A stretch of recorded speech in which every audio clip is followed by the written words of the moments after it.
Good morning dear student. आज की class में हम लोग सॉल्व करेंगे आईईआरटी एंट्रेंस एग्जाम 2022 में पूछे गए फिजिक्स के क्वेश्चंस को। इसके पहले ऑलरेडी मैंने मैथ के क्वेश्चंस को बिल्कुल शानदार तरीके से सॉल्व करवा दिया है। यदि वो वीडियो आपने अभी तक नहीं देखा है तो जरूर देखिएगा, डिस्क्रिप्शन में उसका लिंक मिल जाएगा। डियर स्टूडेंट, प्रत्येक क्वेश्चन का सॉल्यूशन बिल्कुल कॉन्सेप्ट के साथ आपको सॉल्व कराने वाला हूँ, जिससे आपको प्रत्येक क्वेश्चन के कॉन्सेप्ट बिल्कुल अच्छी तरीके से समझ में आ सके। तो डियर स्टूडेंट, प्रत्येक क्वेश्चन के सॉल्यूशन को बिल्कुल ध्यान से अच्छी तरीके से समझते हुए चलिएगा। और डियर स्टूडेंट, आपके आईईआरटी एंट्रेंस एग्जाम में बचे दिनों की जो मैक्सिमम संख्या है वो आपका 20 डेज है। तो लास्ट के इन 20 दिनों में बिल्कुल ध्यान से अच्छी तरीके से डेडिकेशन के साथ जरूर तैयारी कीजिएगा। या लास्ट का 20 डेज आपका डिसाइड करेगा कि कितना अच्छा नंबर आप गेन कर सकते हैं अपने आईईआरटी एंट्रेंस एग्जाम 2023 में। तो डियर स्टूडेंट, लास्ट के 20 डेज जो भी स्टूडेंट बिल्कुल शानदार तरीके से सिलेबस के अनुसार कंप्लीट तैयारी कर रखे हैं, उनको ज्यादा से ज्यादा प्रैक्टिस करने की जरूरत है। अभी तक डियर स्टूडेंट मैंने 4 प्रीवियस ईयर पेपर सेट का बिल्कुल शानदार तरीके से सॉल्यूशन करवा दिया है, 2021 का, 2020 का, 2019 का और 2018 का। यदि वो वीडियोज आपने अभी तक नहीं देखा है तो जरूर देखिएगा, डिस्क्रिप्शन में उसका लिंक मिल जाएगा। तो डियर स्टूडेंट, स्टार्ट करते हैं आज की क्लास में। आज की क्लास में 2022 में जितने भी फिजिक्स के क्वेश्चन पूछे गए हैं, टोटल क्वेश्चन का सॉल्यूशन बिल्कुल शानदार तरीके से कराने वाला हूं। तो डियर स्टूडेंट, ध्यान से आप प्रत्येक क्वेश्चन के सॉल्यूशन को समझिएगा। मैं बिल्कुल शानदार तरीके से प्रत्येक क्वेश्चन के सॉल्यूशन को बताऊंगा। तो क्वेश्चन नंबर 1 आपका इस प्रकार से है, यदि आपको केरोसिन, टर्पेंटाइन तथा जल दिया जाता है, इनमें से किसमें प्रकाश तेजी से चलता है? केरोसिन, टर्पेंटाइन तथा जल का अपवर्तनांक आपको दे रखा है 1.44, 1.47 और 1.33 के रूप में। तो कौन सा प्रकाश में सबसे तेजी से गति करेगा, ये आपको बताना है। तो कभी भी आपको इस टाइप से क्वेश्चन पूछा जाए तो हमेशा आप ध्यान में रखिएगा, जिसका अपवर्तनांक सबसे कम होगा, जिसका अपवर्तनांक सबसे कम होगा, उस माध्यम में प्रकाश की जो चाल होगी वो सबसे अधिक होगी। तो आप देखिएगा, केरोसिन, टर्पेंटाइन और जल में सबसे कम जो अपवर्तनांक है वो आपका जल का है। यानी कि जल में जो है प्रकाश जो है सबसे तेजी से गति करेगी, जल में जो है प्रकाश आपका सबसे तेजी से चलेगा। यानी कि क्वेश्चन नंबर 1 का dear student option number A सही हो जाएगा। तो ध्यान में रखिएगा, जिसका अपवर्तनांक सबसे कम होगा, जिसका अपवर्तनांक सबसे कम होगा, उस माध्यम में प्रकाश सबसे तेजी से गति करेगा। क्वेश्चन नंबर 2 आपका है, एक उत्तल लेंस से 50 सेंटीमीटर दूर रखी एक सुई का वास्तविक तथा उल्टा प्रतिबिंब बनता है। सुई उत्तल लेंस के सामने कहाँ रखी गई है यदि प्रतिबिंब वस्तु के आकार के बराबर है? तो बिल्कुल आप ध्यान से समझिएगा।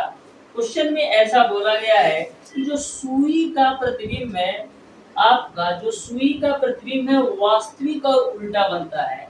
तो किस कंडीशन में आपका सुई का प्रतिबिंब वास्तविक और उल्टा बनता है? तो सुई का प्रतिबिंब वास्तविक और उल्टा उसी कंडीशन में बनेगा जब आपकी वस्तु 2f की दूरी पर रखी हो।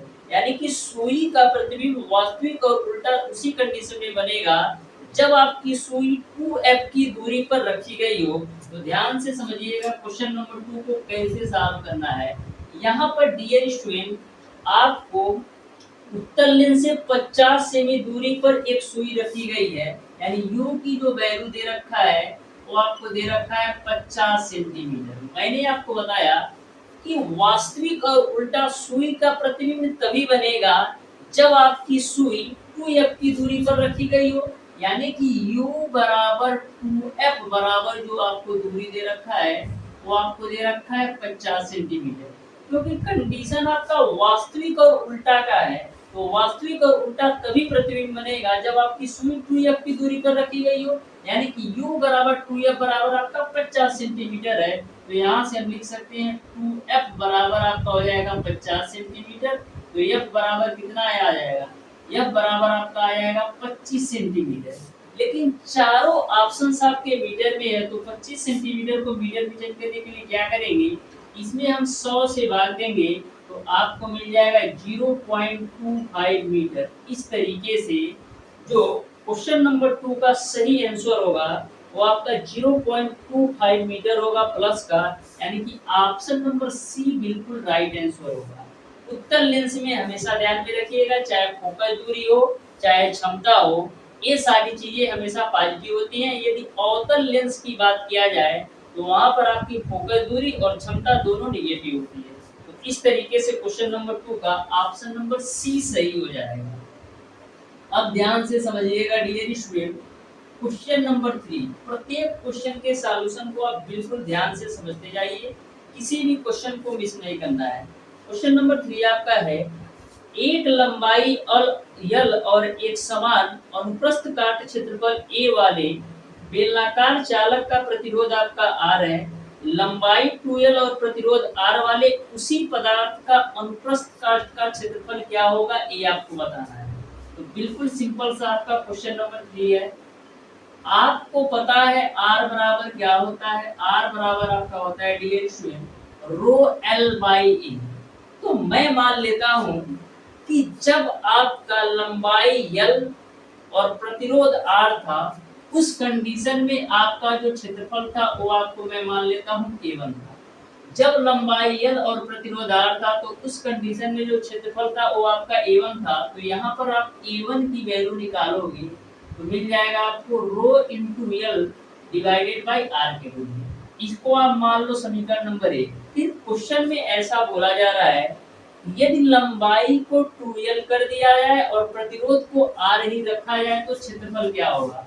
तो यहाँ से डियर स्टूडेंट A2 बराबर आपका क्या हो जाएगा, A2 बराबर आपका हो जाएगा रो l डिवाइडेड बाई r। लेकिन क्वेश्चन में ऐसा बोला गया है कि जो लंबाई है उसको दोगुना कर दे, यानी यल जो है इसको मैं दोगुना कर दूं, तो यानी कि यल की जगह पर यदि मैं 2l कर दूं तो आपका जो क्षेत्रफल है कितना हो जाएगा। तो यहाँ से आप देखिएगा A2 बराबर हम क्या लिख सकते हैं, A2 बराबर हम लिख सकते हैं रो l बाई r इंटू का 2 के रूप में। तो यहाँ पर देखिएगा जो आपका रो एल बाई आर किसके बराबर है, रो एल बाई आर आपका A1 के बराबर है, यानी कि रो एल बाई आर की जगह पर हम लिख सकते हैं A1 के रूप में, इंटू का आपका हो जाएगा 2, यानी कि जो A2 का मान होगा 2 गुणे A1 के रूप में होगा, यानी कि जो आपका नया क्षेत्रफल होगा पहले के क्षेत्रफल का दोगुना हो जाएगा। जो आपका नया क्षेत्रफल होगा पहले के क्षेत्रफल का दोगुना हो जाएगा, यानी कि क्वेश्चन नंबर 3 का आपका dear student option number D बिल्कुल राइट आंसर होगा। ऑप्शन नंबर डी बिल्कुल राइट आंसर होगा, यानी कि पहले के क्षेत्रफल का दोगुना हो जाएगा नया क्षेत्रफल। अब देखिएगा dear student question number 4, A1 और A2 से आप घबराइएगा नहीं, A1 और A2 मैंने लगाया है आपको समझाने के लिए। तो देखिएगा क्वेश्चन नंबर 4 को भी। क्वेश्चन नंबर 4 आपका है, जब एक विद्युत हीटर स्रोत से 4 एम्पीयर की विद्युत धारा लेता है तो हीटर के टर्मिनल के बीच का विभवांतर आपका 60 वोल्ट है। यदि विभवांतर को 120 वोल्ट तक बढ़ा दिया जाता है तो हीटर कितनी विद्युत धारा खींचेगा, ये आपको बताना है। तो सबसे पहले हम ये देख लेते हैं कि जब 4 एम्पीयर की विद्युत धारा है और विभवांतर आपका 60 वोल्ट है तो उस कंडीशन में प्रतिरोध का मान कितना है। तो ध्यान से समझिएगा क्वेश्चन नंबर 4 को। आपको जो I की वैल्यू दे रखा है वो आपको दे रखा है 4 एम्पीयर, और जो V की वैल्यू दे रखा है वो आपको दे रखा है 60 वोल्ट। तो मैं देख लेता हूँ कि जब धारा का मान आपका 4 एम्पीयर हो और विभवांतर का मान आपका 60 वोल्ट है तो उस कंडीशन में प्रतिरोध क्या होगा। तो R बराबर आपका होता है क्या, R बराबर आपका होता है V बट्टे I। तो V की वैल्यू है 60 और I की वैल्यू है 4, तो यहाँ से आपको मिल जाएगा 15, यानी R की जो वैल्यू हो जाएगी वो आपको मिल जाएगा 15 ओम। क्वेश्चन में ऐसा आपसे पूछा गया है कि यदि विभवांतर आपका 120 वोल्ट तक बढ़ा दिया जाए तो आपका हीटर कितनी विद्युत धारा खींचेगा, ये आपको बताना है। यानी कि यदि वोल्टता का मान V की वैल्यू आपका 120 वोल्ट कर दिया जाए और प्रतिरोध तो आपका वही रहेगा, तो वहां पर कितनी धारा खींचेगा। तो यहाँ पर आपका हो जाएगा I बराबर क्या होता है, I बराबर आपका होता है V बटे R। तो V की वैल्यू आपको 120 वोल्ट लेना है और आर की वैल्यू आपका 15 है ही, तो यहाँ से आपका आई की जो वैल्यू आ जाएगी वो आपको मिल जाएगा 8 एम्पीयर। यानी कि जब उसी विद्युत फीडर को 120 वोल्ट के विभवांतर से जोड़ दिया जाए तो जो धारा का मान होगा वो आपका 8 एम्पीयर होगा। यानी कि क्वेश्चन नंबर 4 का डियर स्टूडेंट आपका ऑप्शन नंबर बी बिल्कुल राइट आंसर होगा। अब देखिएगा डियर स्टूडेंट क्वेश्चन नंबर 5, तो ध्यान से समझिएगा क्वेश्चन नंबर 5 को भी, बिल्कुल सिंपल सा ये क्वेश्चन है। क्वेश्चन नंबर 5 है आपका डियर स्टूडेंट, परिपथ में कुल प्रतिरोध की गणना कीजिए। R1 का मान आपको दे रखा है 10 ओम, R2 का मान 40 ओम, R3 का मान 30 ओम, R4 का मान 20 ओम और R5 का मान आपका 60 ओम है। और V की जो वैल्यू दे रखा है वो आपको दे रखा है 12 वोल्ट। तो कुल प्रतिरोध आपको बताना है। तो सबसे पहले हम फिगर ड्रा कर लेते हैं। तो फिगर आपका कुछ इस प्रकार से दिया गया है। ये आपका कुछ इस प्रकार से आपको फिगर दे रखा है। इस तरीके से आपका मैंने फिगर बना दिया, ठीक है। फिर नीचे में इन्होंने 3 प्रतिरोध जोड़ रखा है। तो नीचे में इन्होंने 3 प्रतिरोध जोड़ रखा है, पॉजिटिव नेगेटिव। फिर यहाँ से इन्होंने 3 प्रतिरोध जोड़ रखा है। फिगर अच्छी तरीके से बना लीजिए एक बार। तो यहाँ से देखिए इन्होंने 3 प्रतिरोध जोड़ रखा है। एक आपका पहला प्रतिरोध ए है, फिर आपका दूसरा प्रतिरोध ए हो गया, फिर एक प्रतिरोध और है, फिर तीसरा प्रतिरोध हो गया, ठीक है। फिर यहाँ से इन्होंने कनेक्ट कर दिया है एम्पियर से, तो मैं एम्पियर से इनको भी कनेक्ट कर देता हूँ। इस तरीके से इन्होंने प्लस और माइनस करके एम्पियर से कनेक्ट कर दिया है, प्लस और माइनस करके एम्पियर से कनेक्ट कर दिया है। अब डियर स्टूडेंट इन्होंने इसको माना है R1 है, इसको माना है R2 है, इसको माना है R3 है, इसको माना है R4 है, इसको माना है R5। R1, R2, R3, R4, R5 का मान रख देते हैं। तो इसका R1 का जो मान है वो आपका है 10 ओम, R2 का जो मान है वो आपका है 40 ओम, R3 का जो मान है वो आपका है 30 ओम, ये आपका है 30 ओम, ये आपका है 20 ओम और ये आपका है 60 ओम। तो तुल्य प्रतिरोध कितना होगा ये आपको बताना है। तो बिल्कुल सिंपल सा क्वेश्चन है, आप ध्यान से समझिएगा। जो आपका ये विद्युत परिपथ दिया गया है, इसमें R1 और R2 जो है एक दूसरे से समांतर क्रम में जुड़े हुए हैं। उसी प्रकार R3, R4 और R5 भी समांतर क्रम में जुड़े हुए हैं। यानी कि R1 और R2 को समांतर क्रम में एक बार जोड़िए और R3, R4 और R5 को समांतर क्रम में एक बार जोड़ दीजिए। इसका तुल्य प्रतिरोध और इसके तुल्य प्रतिरोध को आप श्रेणी क्रम में जोड़ देंगे तो तुल्य प्रतिरोध आपको निकल जाएगा। तो सबसे पहले हम R1 और R2 का तुल्य प्रतिरोध निकाल लेते हैं। तो मैं मान लेता हूं कि R1 और R2 का जो तुल्य प्रतिरोध है वो आपका 1/RA है। यानी कि R1 और R2 के तुल्य प्रतिरोध को मैं मान लेता हूं RA है। तो 1/R1 की वैल्यू आपका 10 है और R2 की वैल्यू आपका 40 है। तो यहाँ से 1/RA की वैल्यू क्या आ जाएगी, 40 और 10 का एलसीएम 40 होगा, 10 चौक 40 और 40 से कम 40। तो यहाँ से आपका 1/RA का जो मान आएगा वो कितना आएगा, 1/RA का जो मान आएगा वो आपका आएगा 5/40, 5/40। तो यहाँ से RA की जो वैल्यू निकालोगे तो आपको मिल जाएगा 8 ओम। यानी कि R1 और R2 का जो तुल्य प्रतिरोध होगा वो आपका 8 ओम।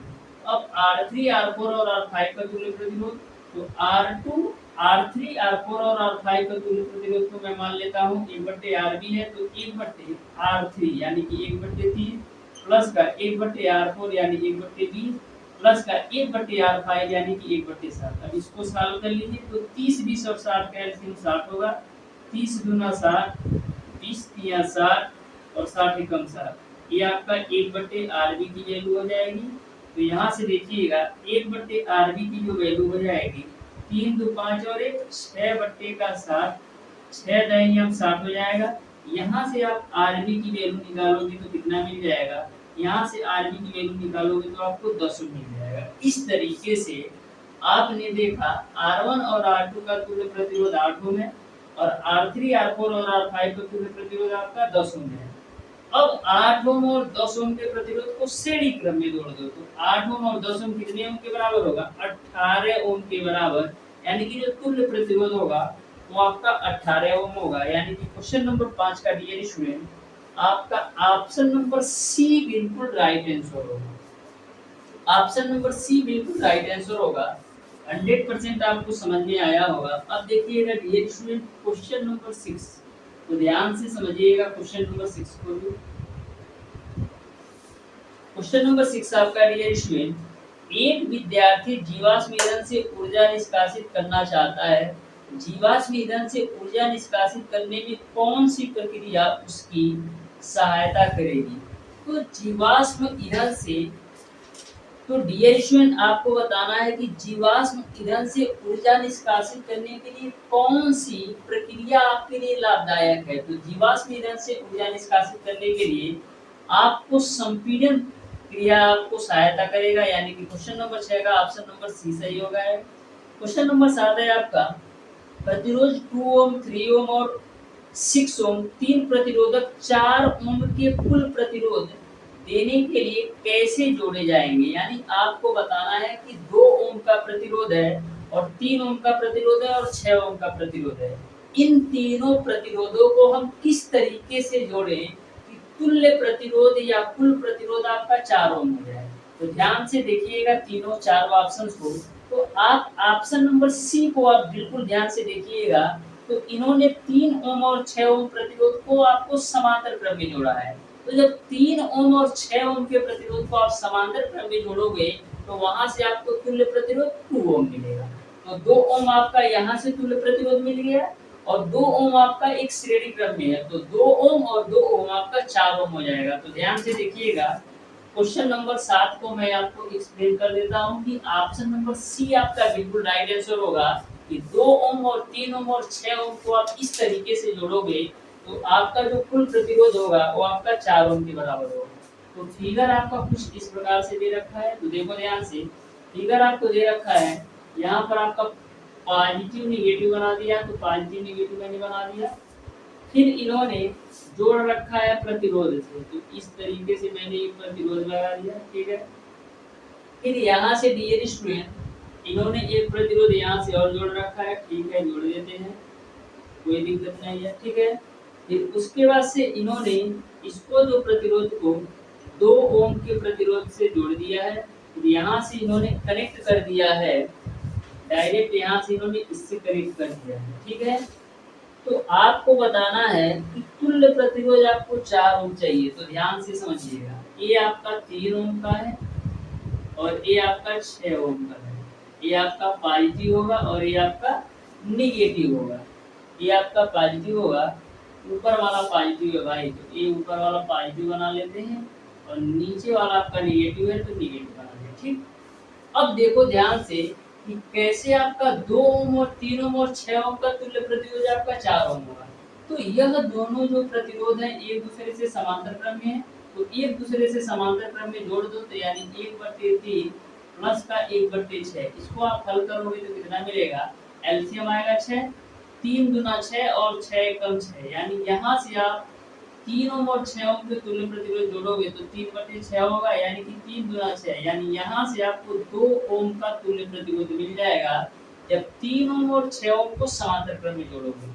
अब इन दोनों समांतर क्रम में जोड़ने पर इनका तुल्य प्रतिरोध आपका आया 2 ओम, यह 2 ओम और यह 2 ओम, दोनों किसके साथ जुड़े हैं, दोनों श्रेणी क्रम में जुड़े हैं। तो 2 ओम ए और 2 ए जोड़ोगे तो 4 ओम आपको मिल जाएगा। इस तरीके से आप देख सकते हैं जो आपका ऑप्शन नंबर सी का डायग्राम दिया है, इस तरीके से यदि आप 3 ओम और 6 ओम और 2 ओम को जोड़ोगे तो आपका तुल्य प्रतिरोध 4 ओम आ जाएगा। अब देखिएगा डियर स्टूडेंट क्वेश्चन नंबर 8, तो ध्यान से समझिएगा क्वेश्चन नंबर 8 को भी। क्वेश्चन नंबर 8 है आपका, 5 सेमी लंबाई वाली एक वस्तु की फोकस दूरी एक अभिसारी लेंस से 25 सेमी दूरी पर रखा गया है। यदि वस्तु के दूसरी ओर 16.67 सेंटीमीटर की दूरी पर प्रतिबिंब बनता है तो यफ का मान क्या है, ये आपको बताना है। तो बिल्कुल सिंपल सा क्वेश्चन है, आप ध्यान से समझिएगा। सबसे पहले जो वैल्यू आपको दे रखा है उसको हम नोट कर लेते हैं। यहाँ पर क्वेश्चन में दे रखा है 5 सेमी लंबाई वाले एक वस्तु, यानी कि जो हाइट ऑफ इमेज दे रखा है, जो वस्तु की ऊंचाई दे रखा है वो आपको दे रखा है 5 सेंटीमीटर।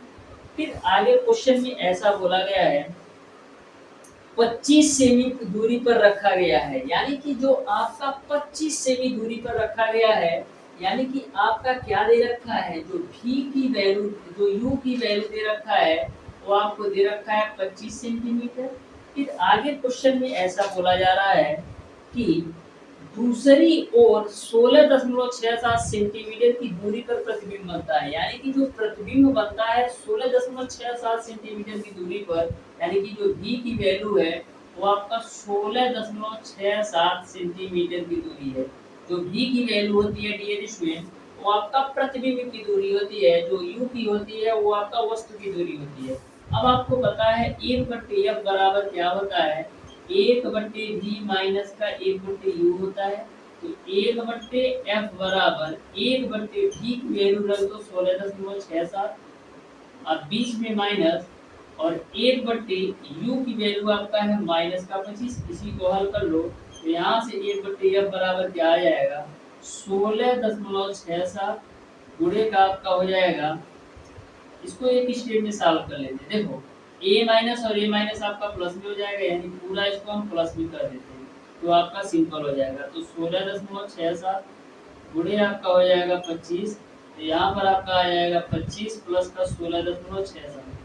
तो यहाँ से आप 1/f की वैल्यू निकालोगे कितना आएगा, ऊपर जोड़ो तो 25 16 कितना होगा 41.67, और नीचे में आपका 16.67 गुणे 25 हो जाएगा। यहाँ से डियर स्टूडेंट आप f की वैल्यू निकालोगे तो क्या आएगा, f की वैल्यू आपका आएगा 16.67 गुणे 25 बटे का 41.67। इसको आप सॉल्व करोगे तो f का मान जो आएगा वो आपका आएगा 10 सेंटीमीटर। इस तरीके से डियर स्टूडेंट क्वेश्चन नंबर 8 का आपका ऑप्शन नंबर ए बिल्कुल राइट आंसर होगा। ऑप्शन नंबर ए बिल्कुल राइट आंसर होगा। क्वेश्चन नंबर 8 का ऑप्शन नंबर ए बिल्कुल राइट आंसर होगा प्लस, क्योंकि यहाँ पर जो बात इन्होंने किया है डियर स्टूडेंट, अभिसारी लेंस यानी उत्तल लेंस, तो उत्तल लेंस में फोकस दूरी हो चाहे आपकी क्षमता हो, दोनों पॉजिटिव होती है। अब देखिएगा डियर स्टूडेंट क्वेश्चन नंबर 9, तो क्वेश्चन नंबर 9 आपका है रिहान पकाने के लिए ऊर्जा के किसी भी स्रोत का प्रयोग कर सकता है, परंतु वह स्रोत से धुएं के उत्पादन से बनना चाहता है। निम्न में से किस स्रोत को उसे पकाने के लिए प्रयोग करना चाहिए, यानी कि धुएं के उत्पादन से बचना चाहता है, यानी कि खाना तो वो बनाना चाहता है लेकिन धुआं ना हो इस तरीके से वो खाना बनाना चाहता है। तो चारों ऑप्शंस को आप ध्यान से देखिएगा। तो एक आपको ऑप्शन नंबर डी दे रखा है विद्युत, विद्युत यानी कि बिजली से यदि वो खाना बनाए तो वहाँ उस कंडीशन में वहाँ पर धुआं उत्पादित नहीं होगा। जैसे आपका हीटर होता है, तो यदि आप हीटर पर खाना बनाते हो क्या धुआं निकलता है, नहीं निकलता है। तो इस तरीके से यदि आपका रोहान खाना बनाने के लिए विद्युत का उपयोग करे यानी बिजली का उपयोग करे तो उस कंडीशन में धुआं होगा नहीं होगा। इस तरीके से क्वेश्चन नंबर 9 का ऑप्शन नंबर डी सही हो जाएगा। क्वेश्चन नंबर 10 आपका है निम्न में से कौन सी प्रक्रिया एक बल्ब को जलाने के लिए ऊर्जा उत्पादन हेतु सूर्य को ऊर्जा को निष्कासित करने की व्याख्या करती है, यानी कि आपको ये जो बल्ब तो जलाना है लेकिन सौर ऊर्जा का उपयोग करना है, तो कैसे जलाओगे। तो देखो सौर ऊर्जा को हम विद्युत ऊर्जा में कन्वर्ट करेंगे, फिर विद्युत ऊर्जा के द्वारा हम बल्ब को जला सकते हैं। यानी कि यदि हमको सौर ऊर्जा के द्वारा बल्ब को जलाना है, यानी कि हमको सूर्य की ऊर्जा से हमको बल्ब जलाना है, तो क्या करेंगे, पहले हम सौर ऊर्जा को विद्युत ऊर्जा में कन्वर्ट करेंगे, फिर विद्युत ऊर्जा के माध्यम से हम बल्ब को जला सकते हैं।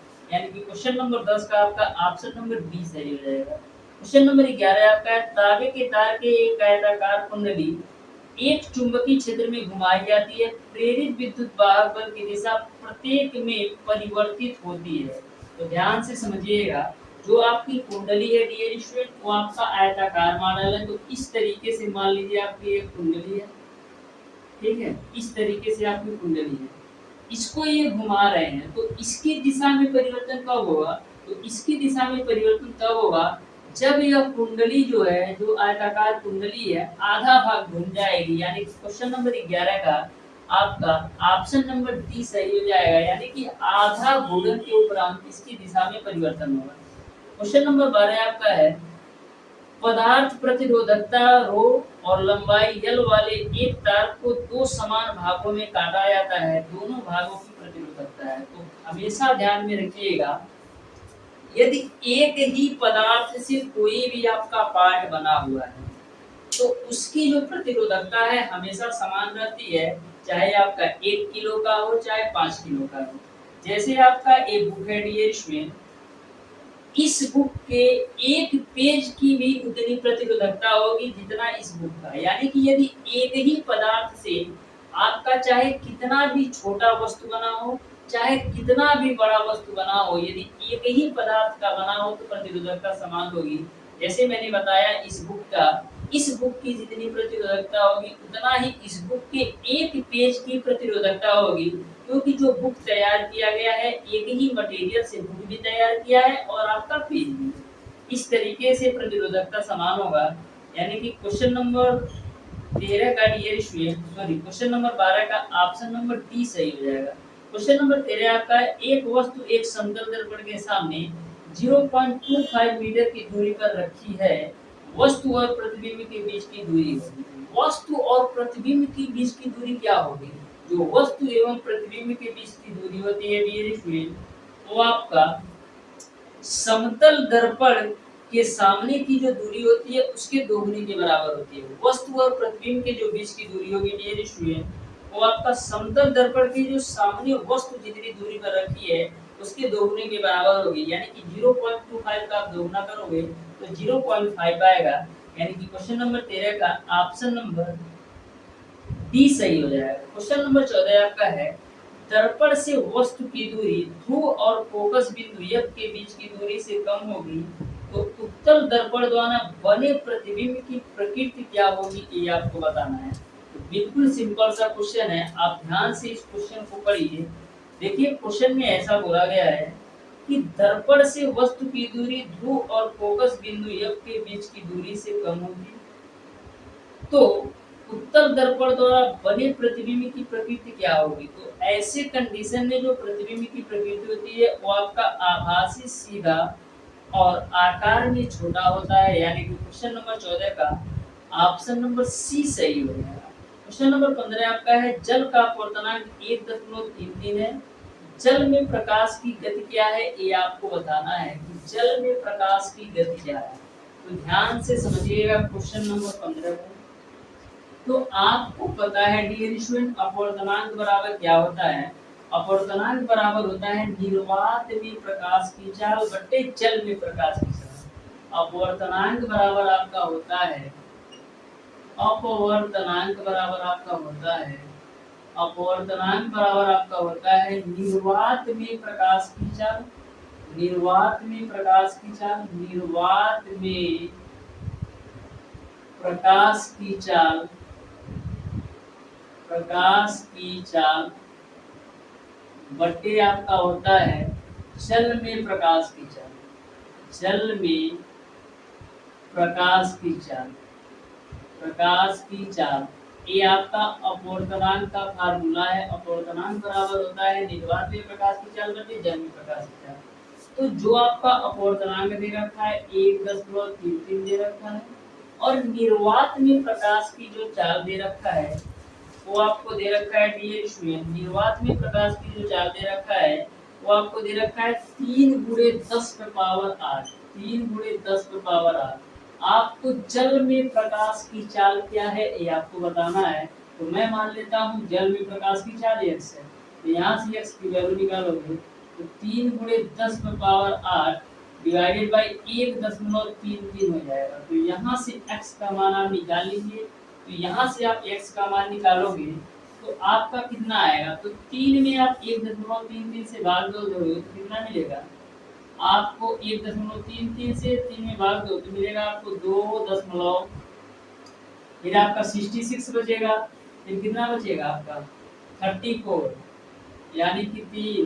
तो ये आपका नियर अबाउट मान के चलो 2.1×10⁸ होगा, यानी कि जो आपका जल में प्रकाश की चाल होगा वो आपका 0.1 × 10⁻8 मीटर प्रति सेकंड होना चाहिए। तो इस तरीके से डियर स्टूडेंट क्वेश्चन नंबर 15 का जो सही ऑप्शन होगा वो आपका ऑप्शन नंबर सी बिल्कुल राइट आंसर होगा, यानी कि 2.26। मैंने इसको सॉल्व नहीं किया था, इसको आप कैलकुलेट कर लीजिएगा तो 2 से ऊपर ही आएगा, यानी कि 2.26 पूरे 10⁻8 मीटर प्रति सेकंड हो जाएगा जल में प्रकाश की चाल। अब देखिएगा डियर स्टूडेंट क्वेश्चन नंबर 16, तो ध्यान से समझिएगा क्वेश्चन नंबर 16 को भी। क्वेश्चन नंबर 16 आपका है डियर स्टूडेंट, बोला है दो युक्तियां समांतर में ए और बी से बिंदुओं के बीच दूरी है, वह भौतिक मात्रा जो दो बिंदुओं के बीच समान होगी ये आपको बताना है। तो बिल्कुल आप ध्यान से समझिएगा, कभी भी आपकी दो युक्तियां समांतर क्रम में जुड़ी हो तो कौन सी ऐसी मात्रा है जो समान रहती है ये आपको बताना है। तो कभी भी आपकी यदि दो युक्तियां समांतर क्रम में जुड़ी हैं तो जो आपका भौतिक मात्रा है विभवांतर एक ऐसी भौतिक मात्रा है जो समान रहता है। कब? कंडीशन ये है यदि आपकी दो युक्तियां समांतर क्रम में जुड़ी हो तो जो आपका विभवांतर होता है वो आपका समान होता है, लेकिन यदि आपकी दो युक्तियां श्रेणी क्रम में जुड़ी हो तो उस कंडीशन में जो आपका धारा का मान होता है वो समान होता है। तो दोनों बातें ध्यान में रखिएगा, यदि दो युक्तियां आपका समांतर क्रम में जुड़ी है तो विभवांतर का मान समान होता है, यदि दो युक्तियां आपकी श्रेणी क्रम में जुड़ी हो तो वहां पर धारा का मान समान होता है। क्वेश्चन नंबर 17 आपका है, निम्नलिखित परिपथ में 10 ओम प्रतिरोध में विद्युत धारा के मान की गणना कीजिए। तो ध्यान से देखिएगा क्वेश्चन नंबर 17 को, तो जो आपके तीनों प्रतिरोध है, क्वेश्चन नंबर 17 को आप ध्यान से देखिएगा, जो आपके तीनों प्रतिरोध है ये आपके तीनों प्रतिरोध समांतर क्रम में जुड़े हैं और आपको पता है कि समांतर क्रम में जुड़ी हुई युक्तियां में जो विभवांतर का मान होता है वो आपका समान होता है। समांतर क्रम में विभवांतर का मान समान होता है तो आपको बताना है कि 10 ओम प्रतिरोध में विद्युत धारा का मान क्या होगा। तो 10 ओम प्रतिरोध में विद्युत धारा का मान निकाल लेते हैं, तो I बराबर क्या होता है V/R। तो I बराबर V का जो मान होगा वो समान होगा। क्यों? क्योंकि तीनों जो प्रतिरोध है समांतर क्रम में जुड़े हैं और समांतर क्रम में प्रतिरोध का मान समान होता है। तो यहाँ पर जो V की वैल्यू दे रखा है इन्होंने, जो V की वैल्यू दे रखा है डियर स्टूडेंट वो आपको दे रखा है 6 वोल्ट, तो 6 और R का मान लेना है 10, तो यहाँ पर I की वैल्यू आपका आ जाएगा 0.6 एम्पियर। इस तरीके से जो I की वैल्यू होगी 0.6 एम्पियर होगा। इस तरीके से ऑप्शन नंबर सी सही हो जाएगा। तो ध्यान में रखिएगा समांतर क्रम में वोल्टता का मान समान होता है और श्रेणी क्रम में धारा का मान समान। क्वेश्चन नंबर 18 आपका है, यदि प्रतिरोध प्रत्येक R प्रतिरोध वाले n प्रतिरोधक समांतर संयोजन में जोड़े जाते हैं तो समतुल्य प्रतिरोध क्या है ये आपको बताना है। तो बिल्कुल आप ध्यान से समझिएगा क्वेश्चन नंबर 18 को। R प्रतिरोध को n टाइम में जोड़ा जा रहा है समांतर क्रम में। तो देखो मैं मान लेता हूँ इसका जो तुल्य प्रतिरोध है वो आपका R है, तो 1/R प्लस का 1/R प्लस का 1/R, ऐसे ही n टाइम बार समांतर क्रम में जोड़ा जाता है। तो इसका जो तुल्य प्रतिरोध क्या होगा, तुल्य प्रतिरोध को मैं मान लेता हूँ R डैश, तुल्य प्रतिरोध को मैं मान लेता हूँ R डैश है, तो 1/R डैश बराबर क्या होगा n/R। तो यहाँ से आप R डैश की वैल्यू निकालोगे तो R/n हो जाएगा, यानी कि R प्रतिरोध को यदि समांतर क्रम में n टाइम जोड़ेंगे तो जो तुल्य प्रतिरोध होगा वो आपका R/n होगा, यानी कि क्वेश्चन नंबर 18 का ऑप्शन नंबर डी सही होगा। क्वेश्चन नंबर 19 आपका है, एक गोलाकार दर्पण की वक्रता त्रिज्या आपका 20 सेंटीमीटर है तो इसकी फोकल दूरी बताना है। वक्रता त्रिज्या यानी R की जो वैल्यू दे रखा है वो आपको दे रखा है 20 सेंटीमीटर, तो आपको बताना है डियर स्टूडेंट फोकल दूरी क्या होगा। तो F बराबर क्या होता है, F बराबर आपका होता है R/2। तो F बराबर R की वैल्यू 20/2 करोगे तो कितना मिल जाएगा 10 सेंटीमीटर, यानी F का मान आएगा वो आपका 10 सेंटीमीटर होगा। अब देखिए उत्तल है कि अवतल है, यहाँ पर किसी की बात नहीं किया गया, यानी कि आपका ऑप्शन नंबर बी सही हो जाएगा, यानी फोकस दूरी आपका 10 सेंटीमीटर होगा। क्वेश्चन नंबर 20 आपका है, एक विद्युत बल्ब एक 220 वोल्ट के जनित्र से जुड़ा हुआ है तथा विद्युत धारा 0.5 एम्पियर है, तो बल्ब की शक्ति क्या है ये आपको बताना है, यानी कि पी की वैल्यू क्या आएगी ये आपको बताना है। तो ध्यान से समझिएगा क्वेश्चन नंबर 20 को। यहाँ पर जो भी की वैल्यू दे रखा है 220 वोल्ट दे रखा है और जो आई का मान दे रखा है 0.5 एम्पियर। तो पी की वैल्यू बताना है। तो आपको पता है पी बराबर क्या होता है V इंटू आई। तो P बराबर V की वैल्यू आपका है 220 और I की वैल्यू आपका है 0.5। तो P की वैल्यू कितना आ जाएगा? P की वैल्यू यहाँ से सॉल्व कर लो तो 5 जीरो 0, 5 दूना 10 को 0, 5 दूना 10 की 11, 1 अंक पे 10 गुना लगा दो, यानी P की जो वैल्यू आएगी वो आपका 110 वाट हो जाएगा। इस तरीके से क्वेश्चन नंबर 20 का आपका ऑप्शन नंबर बी सही हो जाएगा। क्वेश्चन नंबर 21 आपका आइडिया स्टूडेंट, एक वस्तु को उत्तल लेंस के सामने कहाँ रखा जाए ताकि वस्तु के आकार का प्रतिबिंब प्राप्त हो। यानी कि वस्तु के आकार का प्रतिबिंब प्राप्त करने के लिए आप वस्तु को कहाँ पर रखेंगे।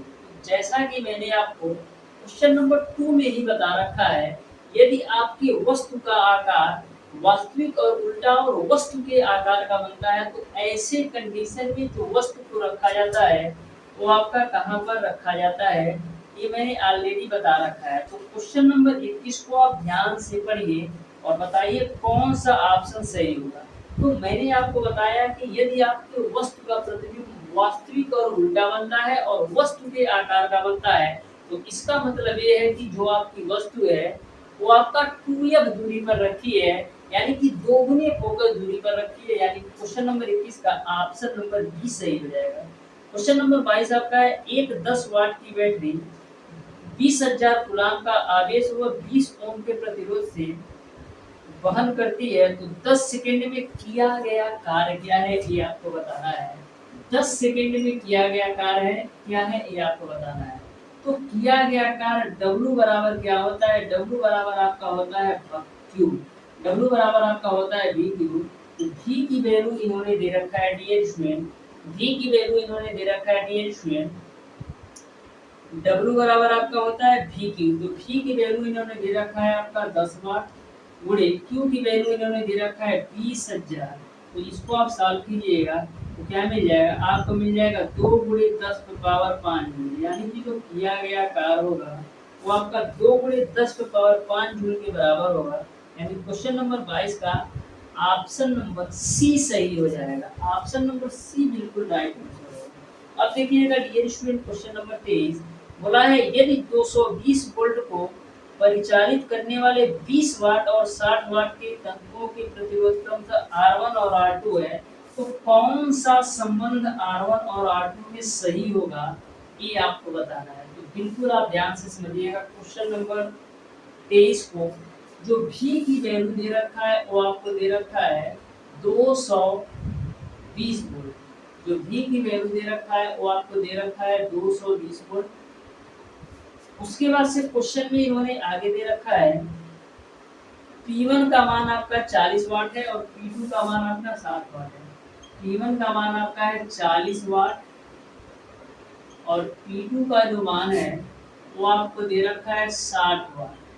तो R1 और R2 में कौन सा सही संबंध है ये आपको बताना है। तो ध्यान से समझिए, आपने फार्मूला पढ़ रखा है कि P बराबर क्या होता है? P बराबर आपका होता है V इंटू का I। लेकिन आपको प्रतिरोध में संबंध चाहिए तो P बराबर V, I बराबर क्या लिख सकते हैं? I बराबर हम लिख सकते हैं V बटे R, यानी कि P बराबर आपका हो जाएगा V स्क्वायर बटे का R। तो यहाँ से हम R बराबर लिख सकते हैं V स्क्वायर बटे का P क्यूब। ये बात आपको क्लियर है। तो यहाँ से हम R1 की वैल्यू यदि निकालना चाहें तो क्या हो जाएगा V स्क्वायर बटे का P, V स्क्वायर बटे का P1, क्योंकि जो V का मान है वो आपका दोनों शक्तियों के लिए समान है।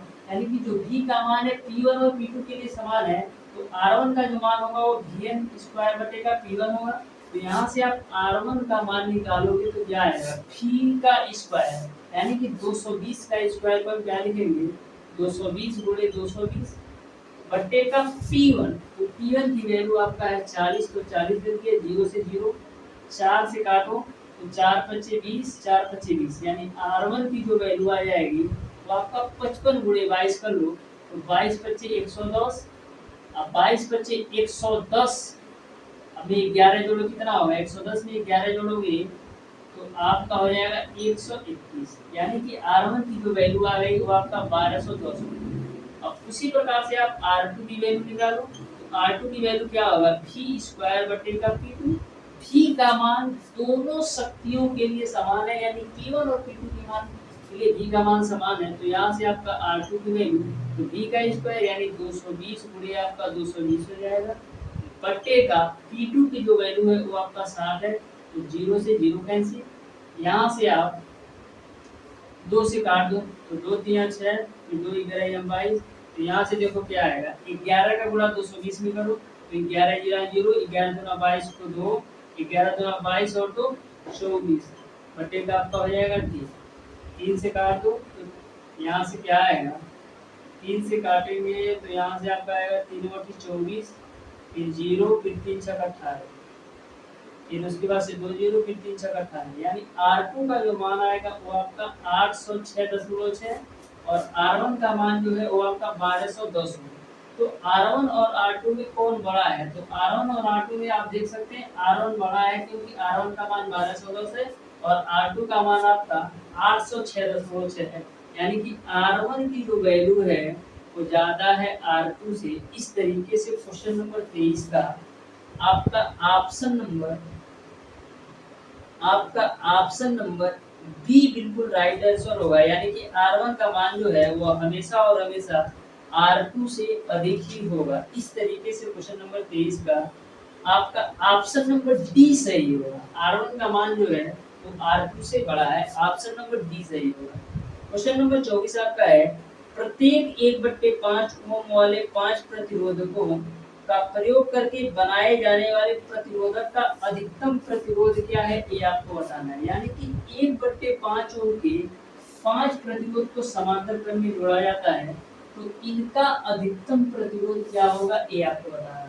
1/5 ओम के 5 प्रतिरोध को जोड़ लो तो 1/5 प्लस 1/5 प्लस 1/5 प्लस 1/5 प्लस का 1/5, इन 1/5 प्रतिरोध को आपको समांतर क्रम में जोड़कर बताना है कि मैक्सिमम प्रतिरोध कितना आएगा, यानी कि अधिकतम प्रतिरोध कितना आएगा। तो जोड़ लेते हैं, तो आपका एलसीएम तो आएगा 5, 1 2 3 4 5, तो 5/5 का मान कितना होगा, 1 ओम, यानी कि 1/5 ओम के 5 प्रतिरोध को यदि आप समांतर क्रम में जोड़ेंगे तो अधिकतम प्रतिरोध आपका 1 ओम आएगा, यानी कि क्वेश्चन नंबर 24 का ऑप्शन नंबर सी सही हो जाएगा। क्वेश्चन नंबर 25 आपका है, जब प्रकाश किरणें नेत्र में प्रविष्ट होती हैं तो अधिकांश अपवर्तन पर होता है। तो क्वेश्चन नंबर 25 को आप लोग बताइएगा कि कौन सा ऑप्शन सही होगा। डियर स्टूडेंट, आज की क्लास आपको कैसी लगी, कमेंट बॉक्स में कमेंट करके जरूर बताइएगा। मिलते हैं नेक्स्ट क्लास में, तब तक के लिए धन्यवाद।